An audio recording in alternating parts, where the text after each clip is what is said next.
নমস্কার, সুরজিৎ মান্না ক্রিয়েশনস চ্যানেলের পক্ষ থেকে তোমাদের সবাইকে সুস্বাগতম। আশা করি তোমরা সকলে ভালো এবং সুস্থ আছো।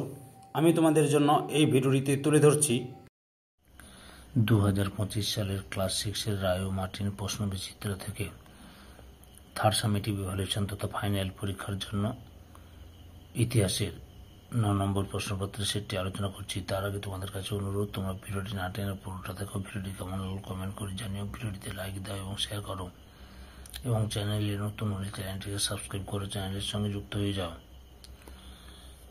আলোচনা শুরু করছি। 286 নম্বর পেজের 9 নম্বর model school Suniti Academy Cooch Behar স্কুলের প্রশ্নপত্রটি লক্ষ্য করো। একে থেকে সঠিক উত্তরটি নির্বাচন করো। পরবর্তী বৈদিক যুগ ধরা হয় অপশান সিতে খ্রিস্টপূর্ব 800 অব্দে। 2 দাগে পরবর্তী বৈদিক সভ্যতা পূর্বসীমা ছিল অপশান এতে মিথিলা। 3 নম্বরে মেগালিথ হলো অপশান সিতে বড় পাথরের সমাধি। 4 নম্বরে মহাজন বধের সংখ্যা ছিল অপশান সিতে 16টি। 5 দাগে পার্শ্বনাথ ছিলেন অপশান বিতে কাশীর রাজপুত্র। 6 নম্বরে ভারতীয় উপমহাদেশের প্রথম সাম্রাজ্য হল অপশান বিতে মৌর্য সাম্রাজ্য। 7 দাগে শকাব্দ গণনা শুরু হয় অপশান সিতে 78 খ্রিস্টাব্দ থেকে। 8 নম্বরে দ্বিতীয় নৌকাযান হয়েছিল অপশান সিতে খ্রিস্টপূর্ব 600 অব্দ নাগাদ।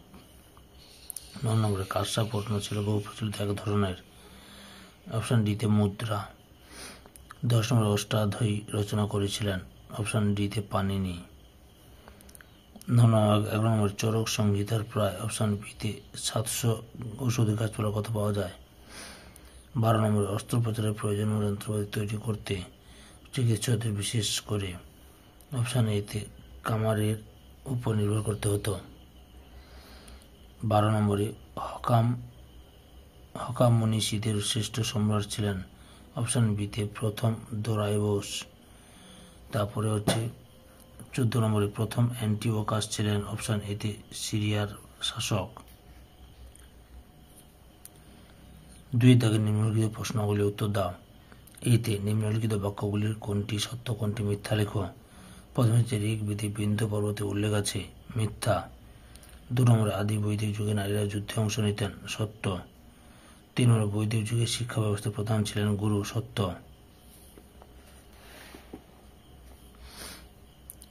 4 নম্বরে বর্ধমান মহাবীর 30 বছর বয়সে সংসার ছেড়ে তপস্যা করতে চলে যান, সত্য। 5 নম্বরে প্রায় 10 বছর তপস্যা করার পর সিদ্ধার্থ বোধি বা জ্ঞান লাভ করেন, মিথ্যা।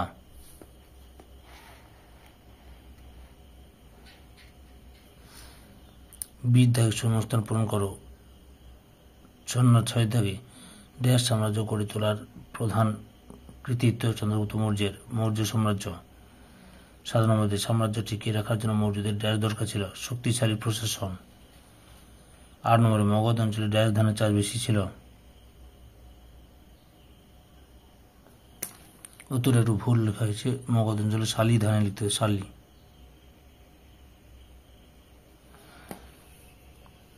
মগধ অঞ্চলে শালি ধানের চাষ বেশি ছিল।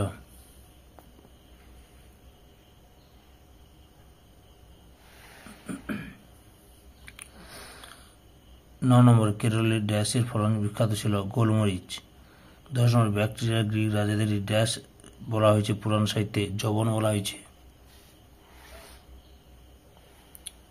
বাম স্তম্ভের সঙ্গে ডান স্তম্ভ মেলাও। মুদ্রা রাক্ষস, বিশাখা দত্ত। 10 কুমার চরিত, দণ্ডী। নাগানন্দ, হর্ষবর্ধন। গাথা সপ্তশতী, হাল। ডির দাগে অমর কোষ অভিধান কে রচনা করেছিলেন, অমর সিংহ।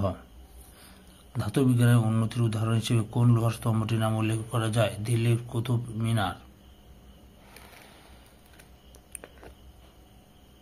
14 নম্বরে ডায়ামাকাস কার দুধ হয়ে মৌর্য দরবারে এসেছিলেন, সিরিয়ার রাজা অ্যান্টিওকাসের। 3 দাগে নিম্নলিখিত প্রশ্নগুলি 2-3টি বাক্যে উত্তর দাও। বিকল্প প্রশ্নগুলি লক্ষণীয়। প্রথম হচ্ছে ইন্দো আর্য ভাষাগোষ্ঠী কাদের বলা হয়। উত্তরটি দেখো, এখান থেকে শুরু করে এতটা পর্যন্ত লিখবে। অথবা পরবর্তী বৈদিক সাহিত্য বলতে কি বোঝো, উত্তরটি তোমরা এখান থেকে শুরু করবে।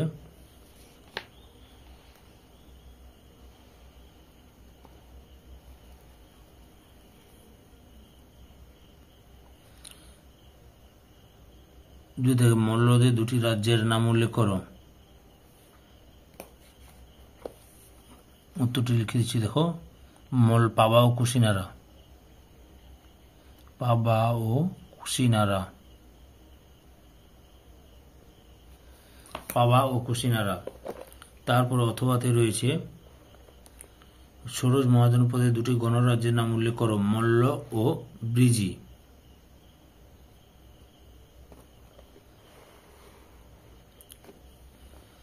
তারপরে মৌর্য সাম্রাজ্যের প্রান্তীয় অঞ্চল বলতে কি বোঝো? উত্তরটি লক্ষ্য করো।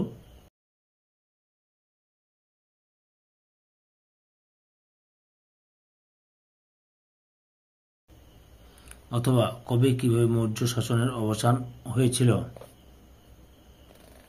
তোমরা এখান থেকে শুরু করে এতটা পর্যন্ত লিখে দিবে। পরের প্রশ্ন, মৌর্য আমলে নারী পুরুষরা কি রকম পোশাক পরতেন? উত্তরটি দেখো, এতটা পর্যন্ত লিখবে। অথবা মৌর্য আমলের মানুষদের ঘরবাড়ি ও আসবাবপত্র কেমন ছিল? উত্তরটি লক্ষ্য করো।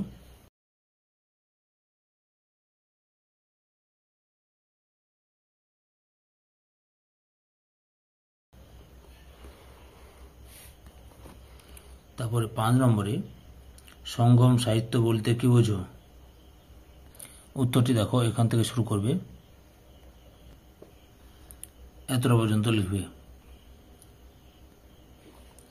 অথবা সংখ্যায়ন বলতে কি বোঝো? জৈনরা গণিত বিদ্যাকে সংখ্যায়ন নামে ডাকতেন বা সংখ্যায়ন বলতেন। 6 কবে কিভাবে হখামনীষীর সাম্রাজ্য ভেঙে পড়েছিল? উত্তরটি লক্ষ্য করো।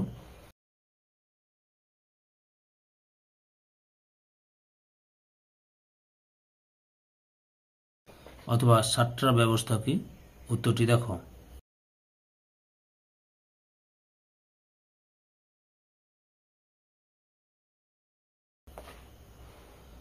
এবার 4 দাগে নিম্নলিখিত প্রশ্নগুলির 4-5টি বাক্যে উত্তর দাও। বিকল্প প্রশ্নগুলি লক্ষণীয়।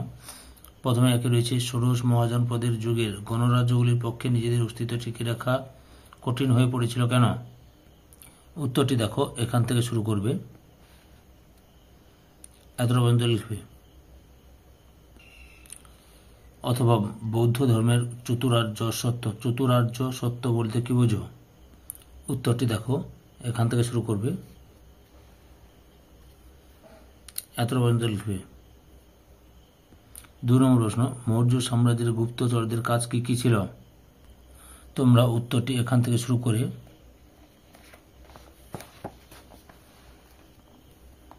এতটা পর্যন্ত লিখবে। অথবা মৌর্য সম্রাট অশোক কিভাবে তার ধর্মনীতি দিয়ে প্রজাদের ঐক্যবদ্ধ রাখার চেষ্টা করেছিলেন? সংক্ষেপে লেখ। উত্তরটি দেখো।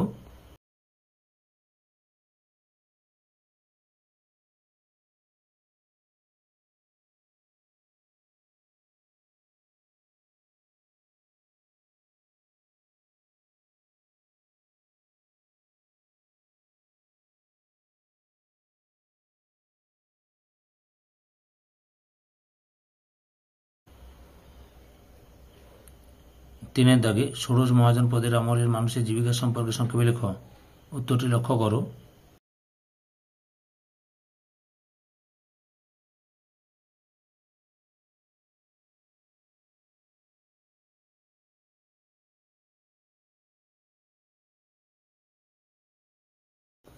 অথবা গুপ্ত আমলে অগ্রহার ব্যবস্থা সম্পর্কে সংক্ষেপে লেখ। উত্তরটি দেখো, এখান থেকে শুরু করবে,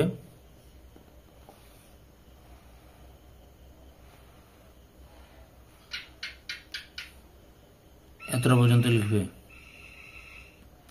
4 নম্বরে জাতিভেদ প্রথা চিকিৎসা বিজ্ঞানের কতটা সমস্যা সৃষ্টি করেছিল সংক্ষেপে উল্লেখ করো। উত্তরটি দেখো, এখান থেকে শুরু করবে, এতটা পর্যন্ত লিখবে। অথবা গুপ্ত ও পল্লব আমলের শিল্পচর্চা সংক্ষিপ্ত পরিচয় দাও। গুপ্ত আমলের শিল্পচর্চা এখান থেকে শুরু করে এতটা পর্যন্ত লিখবে। পল্লব আমলের শিল্পচর্চা, উত্তরটি লক্ষ্য করে দেখাচ্ছি।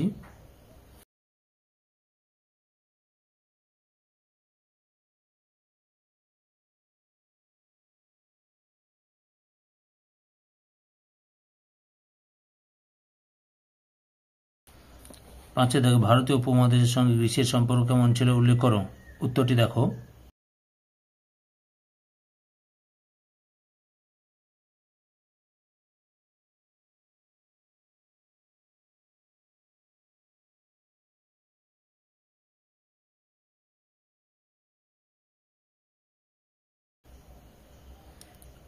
অথবা ভারতের সঙ্গে চীনের সাংস্কৃতিক যোগাযোগ কিভাবে হয়েছিল সংক্ষেপে লেখো। উত্তরটি লক্ষ্য করো।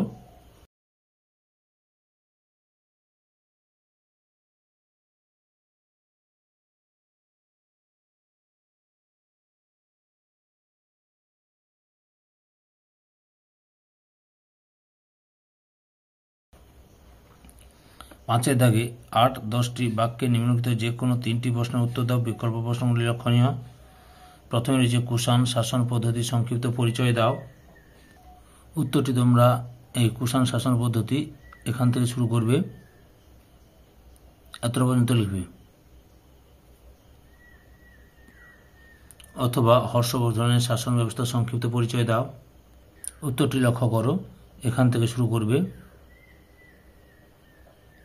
এতটা পর্যন্ত লিখবে। পরের প্রশ্ন, গুপ্ত আমলের মানুষের আর্থসামাজিক জীবনের বিভিন্ন দিক উল্লেখ করো। উত্তরটি এখান থেকে এতটা লিখো। আর্থসামাজিক বলছে, এটা আর্থিক ব্যবস্থাটা দেখালাম, এবার সামাজিকটা দেখাচ্ছি। এরপরে এখান থেকে এতটা পর্যন্ত লিখবে, এতটা পর্যন্ত লিখবে। অথবা কুষাণ আমলের মানুষের আর্থসামাজিক জীবনের সংক্ষিপ্ত পরিচয় দাও। এখান থেকে শুরু করবে, এতটা পর্যন্ত লিখবে। 3 দাগে প্রাচীন ভারতীয় উপমহাদেশের সাহিত্য চর্চার সংক্ষিপ্ত পরিচয় দাও। উত্তরটি দেখো, এখান থেকে শুরু করবে,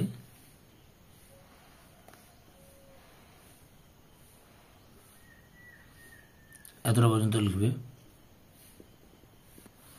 এই ভিডিওর লাস্ট প্রশ্ন অথবা রয়েছে প্রাচীন ভারতীয় উপমহাদেশের বিজ্ঞান চর্চার সংক্ষিপ্ত পরিচয় দাও। উত্তরটি দেখো, এখান থেকে শুরু করবে,